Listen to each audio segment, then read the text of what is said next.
Hace unos días, cuando llegué a casa, mi esposa me tenía encima de la mesa unos recortes de periódico. Unos recortes que revelan claramente cuál es el espíritu que reina en esta época del año en que el mundo supuestamente, ¿verdad?, está celebrando el nacimiento de Cristo. En uno de los recortes aparecía una copa de champaña con un anuncio que decía: esta es la verdadera esencia de la Navidad. No sé cómo interpretarlo. Esta es la verdadera esencia de la Navidad. El otro era todavía más explícito. Anunciaba con bombos y platillos que había llegado el mes de bebiembre. Deduzcan ustedes. Obviamente los que diseñaron esas campañas publicitarias no estaban tratando de dorar la píldora con un mensaje de paz y recogimiento espiritual, sino que estaban mostrando lo que realmente significa para muchos la fiesta de Navidad. De hecho, recientemente, no sé cuántos de ustedes vieron en los diarios que ya en los primeros días de diciembre varias personas habían muerto de intoxicación alcohólica, comenzando el mes de diciembre. Ahora, lo que yo quiero hacer en esta mañana no es denunciar la forma inadecuada como el mundo celebra la Navidad, sino más bien considerar con ustedes una de las profecías sorprendentes que encontramos en el Antiguo Testamento acerca de la persona de nuestro Señor Jesucristo, escrita unos 700 años antes de su nacimiento, una profecía que nos ayuda a entender la verdadera esencia de este evento que estamos celebrando en estos días. Yo les pido por favor que vayan conmigo al libro del profeta Miqueas. Miqueas capítulo 5, y vamos a leer los versículos 1 al 2. De paso, este programa de lectura que hemos repartido es precisamente para que podamos todos juntos ir leyendo toda la Biblia a lo largo de estos 2 años. Es algo que unifica a la iglesia, el hecho de que todos podamos estar leyendo la misma cosa. No es obligatorio, pero si usted desea hacerlo, yo creo que sería muy bueno. Y así yo creo que algunos van a leer algunos de los profetas menores que casi nunca se leen. Es una vergüenza, ¿verdad?, llegar al cielo, encontrarse con Miqueas y saber que usted nunca leyó su libro. Así que esta es una buena oportunidad para comenzar a leer toda la Biblia en un lapso de 2 años. Ahora dice Miqueas capítulo 5 versículos 1 al 2: rodéate ahora de muros, hija de guerreros, nos han sitiado, con vara herirán en la mejilla al juez de Israel, pero tú, Belén Efrata, pequeña para estar entre las familias de Judá, de ti me saldrá el que será Señor en Israel, y sus salidas son desde el principio, desde los días de la eternidad. Miqueas fue un profeta, se le llama profeta menor porque su libro es un libro breve, no como el de Isaías o Jeremías o Ezequiel. Es un profeta del siglo VIII, contemporáneo precisamente de Isaías, el cual ministró durante un periodo muy difícil en la historia de Israel. Por un lado, la nación estaba sufriendo de una profunda descomposición moral y espiritual. Por el otro lado, ellos tenían la amenaza de la gran nación de aquellos días, la nación de Asiria en el norte de Israel, que en un futuro no lejano castigaría a los judíos con una derrota humillante. Así que había problemas dentro, había problemas fuera, una profunda corrupción interna, una amenaza militar inminente. Pero hermanos, es en ese contexto tan desolador que el profeta anuncia la llegada del Mesías, el Cristo. La palabra Mesías en hebreo significa ungido, es la misma palabra Cristo en griego. La llegada de ese gobernador, de ese Señor, de ese Rey de reyes y Señor de señores, enviado por Dios mismo para la salvación de su pueblo. Y lo primero que Miqueas nos revela en esta profecía es el lugar en el que habría de nacer el Mesías. Versículo 2. Pero tú, Belén Efrata, pequeña para estar entre las familias de Judá, de ti me saldrá el que será Señor en Israel. Seguramente ustedes recuerdan que alrededor del nacimiento de Cristo unos magos llegaron a Jerusalén preguntando dónde estaba el rey de los judíos que había nacido. Y Herodes, que era un hombre sumamente suspicaz, y yo diría, ¿cómo se dice cuando una persona tiene un síndrome de persecución? Paranoico. Herodes mandó a matar a su propio hijo cuando pensó que podía quitarle el reino. Imagínense ustedes cuando este hombre escucha a estos dignatarios orientales preguntando, y no eran 3 reyes magos, como dice la tradición, ni se llamaban Melchor, Gaspar y Baltasar. Era una comisión de altos dignatarios persas probablemente, que llegan preguntando ¿dónde está el rey de los judíos que ha nacido? Herodes inmediatamente mandó a llamar a los estudiosos de las escrituras en el pueblo de Israel, les hizo la misma pregunta y ellos respondieron de inmediato: en Belén de Judea, porque así está escrito por el profeta. Mis hermanos, entre los judíos no había ninguna duda de que el Mesías nacería en Belén, porque Dios lo había anunciado 700 años antes de su nacimiento. Ahora, lo que ellos sí perdieron de vista fue el por qué Dios eligió un poblado como Belén para que el Mesías naciera allí. ¿Por qué Belén?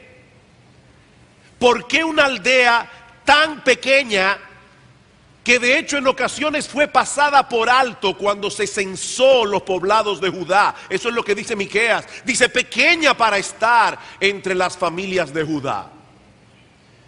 Mi familia nació en Belén, mis abuelos paternos, excepto mi abuelo materno que nació en una ciudad llamada Bet-Yala, cerca de Belén. Eran poblados tan pequeños, mi abuelo era un fumador empedernido. Eran poblados tan pequeños que decían que si usted encendía un cigarrillo en Belén y salía caminando hacia Bet-Yala, llegaba fumándoselo todavía. Eran poblados pequeñitos. Todavía en el día de hoy, creo que Bet-Yala no tiene más de 11,000 habitantes. Cristo pudo haber nacido en Roma, la capital del imperio. Por lo menos pudo haber nacido en la ciudad de Jerusalén, la ciudad más importante de Israel. Pero Dios escogió una pequeña e insignificante aldea, y dentro de esa aldea un establo para la encarnación de su Hijo, nuestro Señor Jesucristo. Y la pregunta es, ¿por qué? ¿Por qué Jesús tuvo que nacer en un lugar como Belén? Bueno, probablemente por 2 razones. La primera es que Dios siempre suele hacer las cosas de tal manera que su gloria sea exaltada y la soberbia del hombre humillada. Dios siempre suele hacer las cosas de tal manera que solo su gloria sea exaltada y la soberbia del hombre humillada. Si Belén hubiera sido una ciudad imponente, famosa por sus edificaciones o por su poderío militar, económico, algunos pensarían que fue precisamente por causa de esos logros humanos que Dios la escogió. Pero no, mis hermanos, Dios hace las cosas como las hace para que no pongamos nuestros ojos en la supuesta grandeza del hombre, sino más bien en la grandeza de su bondad, en la grandeza de su misericordia, al derramar su favor sobre personas que no lo merecen, personas que son indignas. Esa es la enseñanza de Pablo en 1 Corintios 1:26, un pasaje que estudiamos hace unos domingos atrás en la serie que estamos dando regularmente en 1 Corintios. Los creyentes en la iglesia en Corinto estaban divididos entre sí, alineándose en torno a personalidades humanas. Yo soy de Pablo, yo soy de Apolos, yo soy de Cefas. Y Pablo tuvo que escribirle: mirad, hermanos, vuestra vocación, que no sois muchos sabios según la carne, ni muchos poderosos, ni muchos nobles, sino que lo necio del mundo escogió Dios para avergonzar a los sabios. Y lo débil del mundo escogió Dios para avergonzar a lo fuerte. Y lo vil del mundo y lo menospreciado escogió Dios. Y lo que no es, para deshacer lo que es. ¿Saben para qué? Para que nadie se jacte en su presencia, dice Pablo. En otras palabras, Dios busca la manera de desinflar el orgullo humano. ¿Saben por qué? Porque ese es el gran problema humano. Dios se encarga de desinflar el orgullo humano porque ese es el gran problema humano. La Biblia nos enseña que Dios nos creó para su gloria y para que nosotros nos gozáramos en Dios por siempre. Pero lamentablemente el hombre no permaneció en su condición original. El hombre se rebeló contra su creador. Su rebeldía trajo consigo un sinnúmero de consecuencias terribles para la raza humana. El hombre se convirtió en un enemigo de Dios y en un peligro de sus semejantes. En estos días, cuando pasó la tragedia en Newtown, uno de nuestros periódicos tenía un editorial titulado "La sociedad está enferma". Y yo puedo entender el sentimiento del editorialista. Estaba preguntándose qué es lo que está pasando. Bueno, déjenme proponerles que yo creo que el problema no está en la sociedad. Esa palabra suena demasiado abstracta. No es la sociedad la que está enferma, es el hombre el que está enfermo. Es el hombre que está enfermo. No podemos encontrar ninguna solución a este problema que está viviendo nuestra sociedad, donde ya nadie puede salir a la calle tranquilo, si no ponemos el dedo en la llaga, y la llaga es el pecado del hombre. El hombre pecó contra Dios, se rebeló contra Dios, se volvió un ser egoísta, orgulloso, en un ser peligroso para el hombre mismo. Pero ese no es el fin de la historia. Nosotros sabemos que desde el mismo momento en que el pecado entró en el mundo, Dios reveló un plan de salvación con el propósito de revertir los efectos que el pecado había producido en la creación y en el hombre. Y de esa manera hacer una demostración de su gloria mucho más extraordinaria que la que su creación original hubiese podido transmitir. Queridos amigos, amados hermanos, fue para eso que el Hijo de Dios se hizo hombre hace 2000 años atrás. Para restaurar al hombre dañado y convertirlo en el adorador que siempre debió haber sido. Pero para eso el hombre tenía que ser humillado. El hombre tiene que recordar que no es Dios. Solo Dios es Dios. El hombre no es Dios. Y Cristo se introdujo de tal manera en el escenario de la historia en la primera Navidad, para que solo el Dios de gloria recibiera toda la gloria. No había nada extraordinario en la aldea de Belén. No había nada extraordinario en el establo donde María dio a luz. Y ¿saben qué, mis amados hermanos?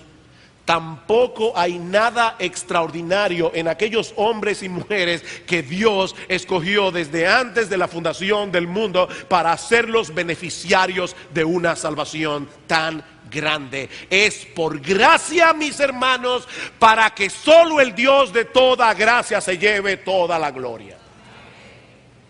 Por eso Pablo sigue diciendo en ese pasaje de 1 Corintios: mas por Él, por Dios, estáis vosotros en Cristo Jesús, el cual nos ha sido hecho por Dios. Dios nos atrae a Cristo, Dios nos llama a salvación, Dios salva. ¿Saben para qué? Para que, como está escrito, el que se gloría, gloríese en el Señor. Miren, mis hermanos, si hay un grupo de personas en el mundo a quienes les resulta ridículo actuar con orgullo, es a los cristianos.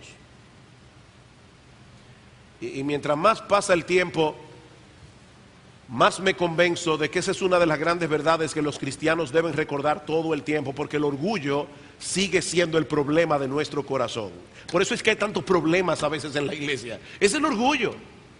Es el orgullo, nos creemos demasiado importantes. Hermanos, si hay personas para quienes es ridículo ser orgulloso, es para los cristianos, porque el mero hecho de profesar que somos seguidores de Cristo es un anuncio público de nuestra propia bajeza y pecaminosidad. Ahora, yo creo que es probable que Cristo haya nacido en la aldea de Belén para mostrar también desde el principio el carácter de su obra. El carácter de su obra. Él no vino para ser servido, sino para servir. Él vino a tomar el lugar de pecadores culpables que no merecían un palacio, sino un patíbulo. Yo voy a repetir eso otra vez, hermanos. ¿Para qué vino Cristo? Él vino a tomar nuestro lugar.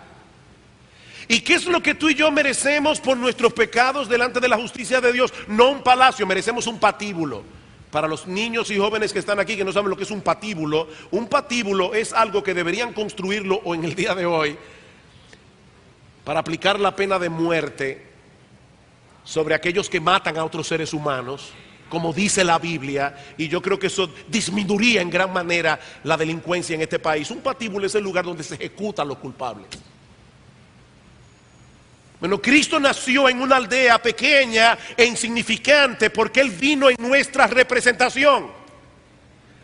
Él vino a tomar nuestro lugar y lo que nosotros merecemos no es un palacio, lo que nosotros merecemos es un patíbulo. Antes de ser exaltado era necesario que Cristo fuera humillado. Esa es la enseñanza de Pablo en Filipenses capítulo 2. Haya pues en vosotros este sentir que hubo también en Cristo Jesús, el cual siendo en forma de Dios no estimó el ser igual a Dios como cosa que aferrarse, sino que se despojó a sí mismo, tomando forma de siervo, hecho semejante a los hombres, y estando en la condición de hombre, todavía se humilló más, haciéndose obediente hasta la muerte, y muerte de cruz, la muerte de un criminal. Cristo se humilló hasta lo sumo, consecuentemente fue exaltado hasta lo sumo, dice Pablo. Primero la humillación, luego la exaltación.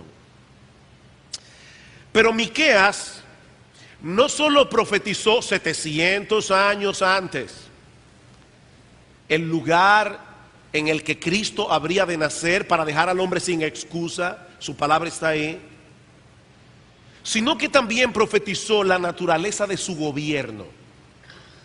La naturaleza de su gobierno. Noten una vez más: pero tú, Belén Efrata, pequeña para estar entre las familias de Judá, de ti me saldrá el que será Señor en Israel. Bueno, es obvio que el Mesías prometido viene en calidad de gobernante. De ti me saldrá el que será Señor en Israel. Lo que no es tan obvio en el texto es que Él no viene a gobernar en su propio nombre. Miren, mis hermanos, en la Biblia no hay ninguna palabra de más. La Biblia entera es inspirada por Dios, de cabo a rabo, cada palabra. Escuchen el texto otra vez. Allí no dice: Belén Efrata, de ti saldrá el que será Señor en Israel. No, eso no es lo que el texto dice. El texto dice: de ti me saldrá el que será Señor en Israel. En otras palabras, ese que nacerá en ti viene de parte de mí. Ese que nacerá en ti viene de parte de mí, dice Dios. Estas son palabras muy similares a las que aparecen en el primer libro de Samuel, capítulo 16, versículo 1. No tienen que buscarlo, pero allí Dios envía a Samuel a ungir a David en sustitución del rey Saúl, que había fallado como gobernante. ¿Y qué le dice Dios a Samuel? Llena tu cuerno de aceite, porque en aquella época los reyes eran ordenados en el oficio ungiéndolos con aceite. Dice: llena tu cuerno de aceite y ven que te enviaré a Isaí, el padre de David, a Isaí de Belén, porque de sus hijos me he provisto rey. De sus hijos me he provisto rey. Saúl fracasó como gobernante, como fracasaron muchos de los reyes de Israel. En vez de gobernar al pueblo en conformidad con la ley de Dios, ellos trataron de establecer más bien su propia voluntad. Pero lo que está diciendo Miqueas en el capítulo 5 versículo 2 es que este Mesías vendría al mundo a gobernar de parte de Dios, a establecer la voluntad de Dios, el gobierno de Dios en el mundo. En otras palabras, este Mesías habría de someterse él mismo a la voluntad de su Padre, y él llevaría a sus seguidores a hacer exactamente lo mismo. Y eso nos dice algo acerca de la naturaleza del gobierno que Cristo vino a implantar en el mundo. Esto es algo que Cristo repetía una y otra vez. En Juan capítulo 4 versículo 34 dice el Señor a sus discípulos: mi comida es que haga la voluntad del que me envió. Esa es mi comida, ese es mi alimento, que yo haga lo que Dios quiere. En Juan capítulo 5 versículo 30, porque no busco mi voluntad, sino la voluntad del que me envió, la del Padre. Y en Juan 7:16, mi doctrina no es mía, sino de aquel que me envió. Eso fue lo que los judíos perdieron de vista cuando Cristo vino al mundo hace 2000 años atrás. ¿Qué estaban esperando ellos? Un guerrero victorioso, poderoso, que derrotara a todos los enemigos de Israel y que implantara en la tierra de Palestina un reino universal. Y óigame, algún día Cristo volverá, implantará su reino eterno en el mundo, pero esa no era la misión de su primera venida.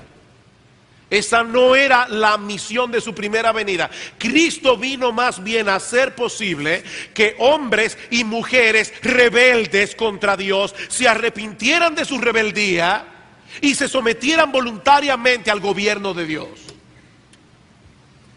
Eso fue lo que Cristo vino a hacer. Ese es el tipo de reino que Él vino a implantar. ¿Recuerdan ustedes cuando Pilato estaba interrogando al Señor? Y Cristo le dijo: Pilato, mi reino no es de este mundo. Mi reino no es de este mundo. Pilato, mi reino no es como el que tú tienes en mente.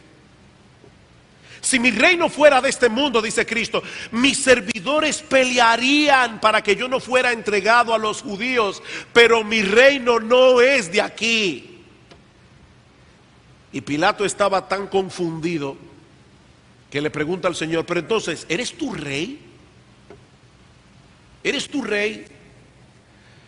Puede ser una pregunta complicada, porque si Jesús decía simplemente sí, podía dar lugar a malas interpretaciones, porque él no era el tipo de rey que Pilato tenía en mente.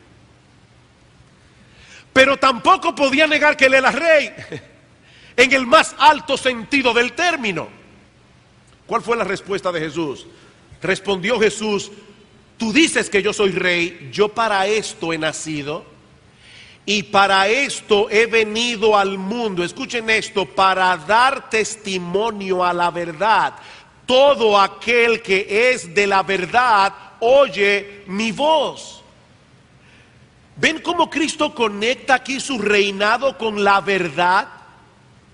Si Jesús hubiera venido a implantar un reino terrenal como los reinos que nosotros conocemos, ¿saben qué hubiera sido lo primero que él hubiera hecho? Reclutar soldados. Eso no es lo primero que hace un individuo cuando va a dar un golpe de estado y va a conquistar una nación. Reclutar soldados. Pero ¿qué hizo Cristo? Predicar la verdad, enseñar la verdad, proclamar la verdad. ¿Saben por qué? Porque la victoria de Cristo como rey no se obtiene forzando a sus enemigos desde fuera, sino dándoles convicciones desde dentro. Y su arma de guerra es la verdad. El hombre está lleno de mentiras. El hombre está lleno de confusión. El hombre no entiende ni para qué está aquí, ni cuál es el propósito de su existencia, ni para dónde va. El hombre está en tinieblas. El reino que Cristo vino a implantar está compuesto de hombres y mujeres que han entendido y se han sometido voluntariamente a la verdad de Dios. Una verdad que Cristo encarna. Yo soy el camino, dice el Señor, la verdad y la vida. Nadie viene al Padre sino por mí. Fue ese tipo de reino el que Cristo viene a establecer, el que Cristo vino a establecer. de ti me saldrá el que será Señor en Israel. Pero hay algo más que Miqueas profetiza acerca del Mesías. Hemos visto ya el lugar de su nacimiento, una aldea insignificante llamada Belén. Hemos visto ya la naturaleza de su gobierno. Él vino a hacer que los hombres se sometieran a la voluntad de Dios, que depusieran su rebeldía, que se sometieran a Dios. Pero en tercer lugar, Miqueas nos revela también la esencia de la persona del Mesías. Vean una vez más el versículo 2. Pero tú, Belén Efrata, pequeña para estar entre las familias de Judá, de ti me saldrá el que será Señor en Israel, y sus salidas son desde el principio, desde los días de la eternidad. Bueno, ahora sí que lo puso complicado, porque de primera impresión este texto parece contradictorio. ¿Lo ven allí? Este texto parece contradictorio. Por un lado nos está diciendo que el Mesías habría de nacer, igual que como todos nacemos, y hasta revela en la ciudad de Belén, en la aldea de Belén. Pero por el otro lado nos dice que sus salidas son desde el principio, desde los días de la eternidad. El nacimiento de todo ser humano marca el inicio de una nueva vida, ¿verdad? Antes de tu nacer, tú no existías. Tú comenzaste a existir cuando fuiste engendrado, como persona. Pero lo que Miqueas está diciendo aquí es que este gobernante que habría de nacer en Belén, en realidad era eterno. Este gobernante que habría de nacer como un bebé en Belén era eterno. ¿Cómo puede nacer una persona que siempre ha existido? Esa es la pregunta. ¿Cómo puede nacer una persona que siempre ha existido? Miren, hermanos, a mí la Biblia me maravilla. A mí la Biblia me maravilla. Casi todos estos profetas que profetizaron acerca de Cristo no entendieron lo que estaban escribiendo. Yo estoy seguro que Miqueas no entendió lo que él estaba escribiendo. Seguro completamente. De hecho, el apóstol Pedro dice en 1 de Pedro capítulo 1 que los profetas inquirieron y diligentemente indagaron para poder entender las mismas profecías que ellos estaban profetizando. Ahora ellos fueron inspirados por Dios y ellos no pensaron, ve acá, como que Dios se equivocó aquí. Déjame arreglarlo. No, ellos no arreglaron nada. Ellos escribieron exactamente lo que Dios les pidió que escribieran, aunque no lo entendieran. Y Miqueas dijo hace 700 años antes del nacimiento de Cristo que ese bebé que habría de nacer en Belén Efrata existía desde siempre. Pero no solo eso. Si algo sabían los judíos, es que había un solo ser que existe desde siempre: Dios. Hermanos del sonido, se me está yendo el sonido. ¿Verdad que sí? Como que hay un... No. Pues es mi oído que se está yendo. Si algo sabían los judíos, es que el único ser eterno que existe es Dios. Dice en Isaías capítulo 40, versículo 28, ¿no has sabido, no has oído que el Dios eterno es Jehová, el cual creó los confines de la tierra? Bueno, pero ahora resulta que ese Dios, el único Dios eterno, está diciendo en Miqueas capítulo 5 versículo 2, de ti me saldrá el que será Señor en Israel. Yo voy a enviar a través de ti a alguien que va a ser Señor en Israel. La pregunta es, ¿ese Mesías que Dios está prometiendo es Dios o fue enviado por Dios? O sea, fíjense lo que estamos diciendo aquí. Este Mesías es eterno, pero van a ser como un bebé. Y Dios dice, soy yo que lo estoy enviando, y el único ser eterno es Dios. La pregunta es, entonces, ¿en qué quedamos? ¿Este Mesías es Dios mismo o es enviado por Dios? Es la misma dificultad que nosotros encontramos en otra profecía navideña. Isaías capítulo 9, versículo 6, hablando acerca del nacimiento de Cristo. Y recuerden que Isaías y Miqueas eran contemporáneos, 700 años antes del nacimiento de Cristo. Isaías no solo profetizó: he aquí una virgen concebirá y dará a luz un niño y llamará su nombre Emanuel, que traducido es Dios con nosotros, Isaías 7:14. Sino que también en Isaías 9:6, hablando de ese niño que nacería de una virgen en Belén, dice: porque un niño nos es nacido, un niño, hijo nos es dado, y el principado será sobre su hombro. Él será Señor en Israel. Él viene con autoridad y se llamará su nombre. El nombre de este niño, el nombre de este bebé será llamado Admirable Consejero, Dios Fuerte, Padre Eterno y Príncipe de Paz.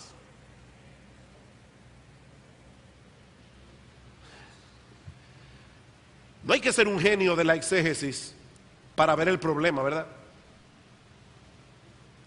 ¿Cómo puede alguien ser llamado Dios fuerte, Padre eterno, y al mismo tiempo nacer como un niño? ¿Cómo puede ser posible? Bueno, la respuesta a esta pregunta no solo es la más misteriosa que el hombre haya podido hacerse alguna vez, sino la más extraordinaria que un ser humano haya escuchado jamás. Lo que ocurrió hace cerca de 2000 años en una aldea insignificante de Palestina llamada Belén no fue el nacimiento de un niño común y corriente, sino el acto de amor más extravagante que alguna vez haya ocurrido en la historia. La segunda persona de la Trinidad, Dios el Hijo, se hizo hombre voluntariamente y fue enviado por Dios el Padre a rescatar pecadores como tú y como yo, muriendo en nuestro lugar en la cruz del Calvario. Es por esto que este niño puede ser llamado con toda propiedad Dios fuerte y Padre eterno. El mismo Cristo le dijo en una ocasión a los judíos, Juan capítulo 10, versículo 30, yo y el Padre somos uno. Y a Felipe le dice en Juan capítulo 14, versículo 9, Felipe, el que me ha visto a mí, ha visto al Padre. El que me ha visto a mí, ha visto al Padre. He ahí la solución del dilema. Jesús nació como un niño en la aldea de Belén, pero no era otro que el Hijo de Dios, la segunda persona de la Trinidad, asumiendo en el tiempo una naturaleza humana, semejante en todo a la nuestra, pero sin pecado. Y estando en esa condición de hombre, decidió pagar en una cruz la deuda que todos tenemos con la justicia divina, muriendo la muerte que todos merecíamos. Así que es Dios el que envía a Dios. Es Dios el que envía a Dios. Dios el Padre enviando a Dios el Hijo. Esa es la enseñanza de Juan en su introducción del Evangelio. En el principio era el Verbo, y el Verbo era con Dios, y el Verbo era Dios. Era con Dios y el Verbo era Dios. Versículo 14, y aquel Verbo fue hecho carne y habitó entre nosotros y vimos su gloria. Gloria como del unigénito del Padre, lleno de gracia y de verdad. Es ese hecho extraordinario el que supuestamente el mundo estará recordando dentro de 2 días. El nacimiento de aquel que vino a redimirnos del pecado para que nosotros pudiésemos cumplir el propósito de nuestra existencia: glorificar a Dios y gozar de Él por siempre. ¿Saben que la Navidad es un recordatorio perenne de que algo anda mal en el mundo? Recuerden eso, hermanos, cada vez que llega la Navidad es un recordatorio de que algo anda mal. Porque en vez de vivir para Dios, el Dios que nos creó, nosotros los seres humanos decidimos vivir para nosotros mismos. Mis hermanos, ¿cómo se supone que deberíamos celebrar el nacimiento de aquel que vino a corregir ese mal? ¿Acaso no es cierto que la Navidad es uno de esos periodos del año en el que más se apela a la codicia, a la soberbia, al orgullo, al egoísmo humano? La gloria de Dios tiene que ver muy poco con esta celebración. Muy poco. Aún aquellas personas que critican el materialismo de esta época, porque hay personas sensatas que critican el materialismo de la Navidad, de la temporada navideña, ¿qué nos ofrecen a cambio? ¿Qué nos ofrecen a cambio? Que pasemos tiempo con la familia. Esta es una época, aquí es que la telefónica se vuelve millonaria, porque comienzan, llama a tu mamá que está en Nueva York. Esta es una época para estar cerca. Y está bien, yo no tengo ningún problema. A mí me encantan las reuniones de Navidad, me encanta la cena del 24. Yo no tengo problema con eso. Me encanta comer pastel en hoja, y pastelito, y puerco, porque yo soy naturista. Yo no sé qué puede haber más natural que un puerco. A mí me encanta todo eso, hermano. Yo no estoy criticando eso en sí. Pero esa no es la opción. O que pensemos en los más desposeídos. Y eso está bien. Esto es una época en que nosotros podemos hacer mucho bien. Pero ¿saben qué? Ninguna de esas cosas toca el nervio de la Navidad. ¿Cuál fue el primer himno que se compuso de Navidad? El que cantaron los ángeles en el texto que leyó Lester al principio. Gloria a Dios en las alturas. Y en la tierra paz a los hombres. No a los hombres de buena voluntad, no, a los hombres que por la buena voluntad de Dios reciben la paz que Cristo vino a traer. Pero todo comienza con la gloria de Dios. El foco de la Navidad es la gloria de Dios. Cristo nació para la gloria de Dios. Gloria a Dios en las alturas. Tan pronto nosotros ponemos al hombre en el medio del escenario, ya perdimos el foco. Nosotros no somos los protagonistas de esta historia. El papel protagónico le pertenece únicamente a nuestro Dios que creó todas las cosas para su gloria. ¿Recuerdan aquella ilustración de Francis Chan que yo di una vez hace meses atrás? El individuo que lo contratan como extra en una película.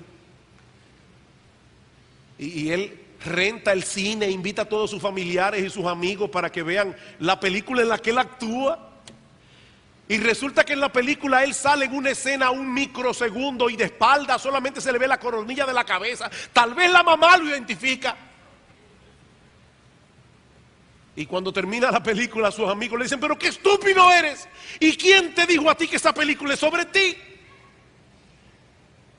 Bueno, hermanos, esta película no es sobre nosotros. El actor principal, el protagonista de este drama es Dios y su gloria. Pablo dice en Romanos capítulo 3 versículo 23, todos pecamos y nos quedamos cortos de alcanzar el propósito para el cual fuimos creados, la gloria de Dios. El hombre ha decidido vivir para su propia gloria, haciendo su propia voluntad, siguiendo sus propios deseos, completamente al margen de la opinión de Dios. Hace unos años leí una ilustración que puede ayudarnos a entender la magnitud de este problema. El gobierno de los Estados Unidos de Norteamérica invierte mucho tiempo, dinero y esfuerzo para entrenar y equipar sus fuerzas militares. ¿Para qué? Para que protejan a los Estados Unidos de Norteamérica, ¿no es así? Pero imagínense que de repente se descubre que un batallón del ejército norteamericano ha estado usando todos los recursos que el gobierno le provee para proveerle armas a una célula de Al Qaeda y están planificando con ellos un ataque letal a los Estados Unidos de Norteamérica. Pregunta, ¿qué sucedería con los miembros de ese batallón? Bueno, seguramente todos los implicados serían juzgados por alta traición y serían castigados con la pena máxima.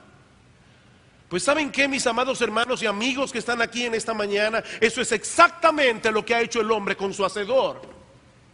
Dios nos creó y nos equipó para que nosotros pudiésemos vivir para su gloria.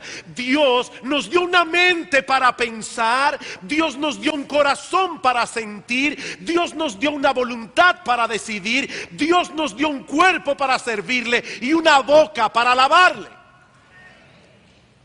Pero el hombre ha corrompido todos esos dones y capacidades, usándolos para su propia gloria y para llevar su propia agenda. ¿Saben lo que es eso, mis amados hermanos? Alta traición y de la peor clase. Alta traición. Fue precisamente por eso que Cristo vino al mundo. Él vino a buscar y a salvar lo que se había perdido. Él vino a reconciliar al hombre con Dios.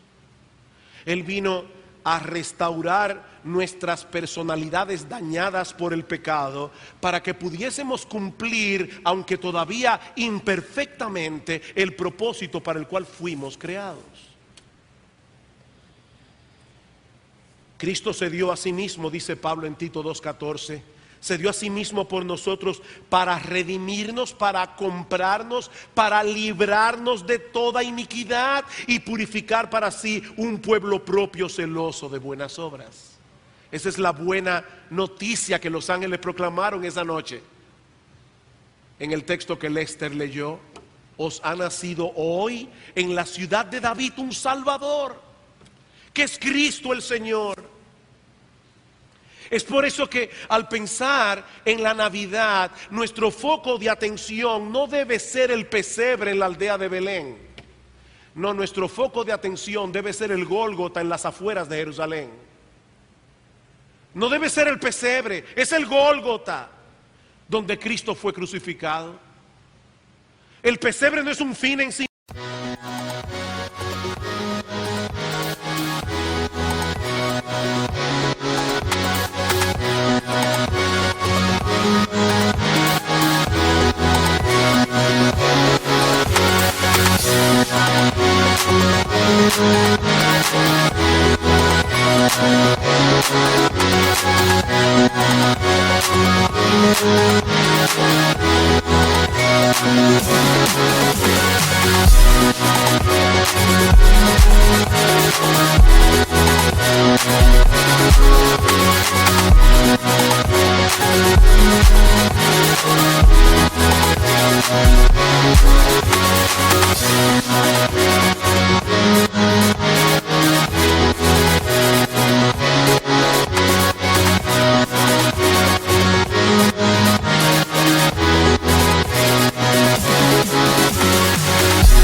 Cristo se hizo hombre para morir. Cristo se hizo hombre para morir. Era la única manera en que Él podía pagar nuestra deuda con la justicia de Dios. La paga del pecado es muerte. Alguien tenía que morir en nuestro lugar. Y Dios el Hijo decidió hacerlo Él.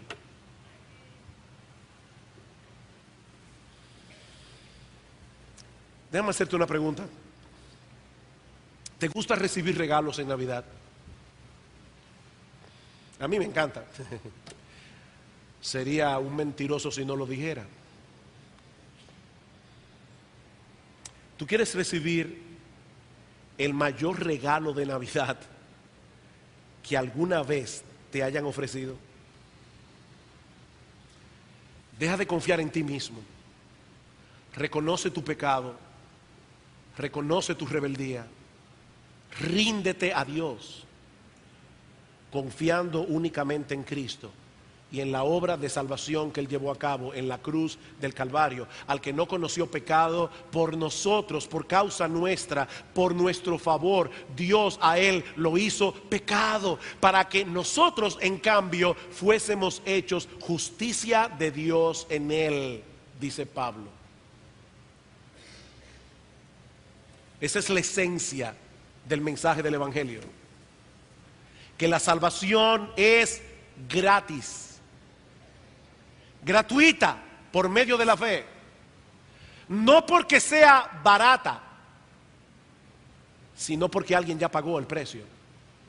Es gratis por medio de la fe.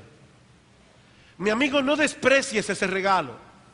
No desprecies ese regalo, porque no hay posibilidad de salvación fuera de Cristo. Es por eso que Dios anunció con tantos siglos de antelación todo lo concerniente a su nacimiento, todo lo concerniente a su ministerio, todo lo concerniente a su obra de redención. ¿Saben para qué? Para que nadie se equivocara y nadie tuviera excusas. Aquí está la Biblia. Este libro es único, este libro es extraordinario, este libro solo lo pudo haber escrito Dios. No hay excusa. Y mira, mi amigo, tú puedes tratar hoy de evadir lo que es obvio, porque eso es obvio. Tú puedes tratar de evadir lo que es obvio, puedes pasar por alto la evidencia. El día llegará en que nadie podrá pasarla por alto. Dice la Escritura que viene un día en que toda rodilla se doblará y toda lengua confesará que Jesucristo es el Señor, para la gloria de Dios el Padre. Toda rodilla, toda lengua. Lamentablemente para muchos será demasiado tarde. Demasiado tarde. Mi amigo, humíllate hoy ante el Señor. Hoy todavía estás a tiempo de arreglar tus cuentas con Él. Reconoce tu pecado. Reconoce que no hay nada bueno en ti que pueda hacerte ganar méritos en su presencia. Ven clamando por misericordia. Ven confiando únicamente en Cristo, arrepentido de tus pecados. Yo te aseguro, por la autoridad que me confiere la palabra de Dios, que hoy serás perdonado de todos tus pecados. Hoy, ahora mismo. Pide misericordia y misericordia te será otorgada. Mira, mi amigo, si tienes alguna duda, habla con algunos de nosotros. Habla con cualquiera de los hermanos que te van a esperar aquí en el lobby de la iglesia. Pero no abandones este lugar sin haber resuelto primero el más grande de tus problemas. No abandones este lugar. Yo te suplico, yo te ruego, no abandones este lugar sin haber resuelto el más grande de tus problemas. Oh, que el Señor bendiga hoy su palabra, produciendo frutos abundantes de salvación en medio nuestro.